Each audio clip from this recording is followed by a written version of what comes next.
Hi friends, ఎలా ఉన్నారు అందరూ? ఈరోజైతే హౌస్ మొత్తం కూడా క్లీన్ చేసేసుకున్నానండి.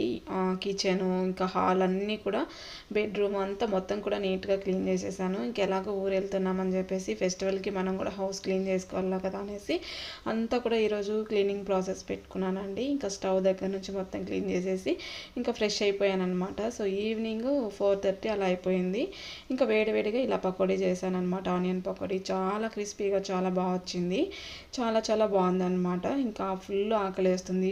ఫస్ట్ పకోడీ తినేసి తర్వాత ఇంకా వేరే వర్క్ ఏదైనా ఉంటే చేద్దామని చెప్పేసి తినేస్తున్నానండి. చూసారు కదా, పకోడీ ఇలా ఉందన్నమాట. సో చాలా క్రిస్పీగా వచ్చింది. ఆనియన్స్, కొన్ని కాజు రెండు వేసి చేశానన్నమాట.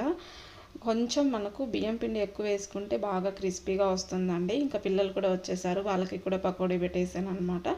ఇంకా వాళ్ళు వాళ్ళ వర్క్లో వాళ్ళు ఉన్నారు, ల్యాప్టాప్లో వర్క్ చేసుకుంటున్నారు. ఇంకా మా హస్బెండ్ వచ్చేసరికి అతను కూడా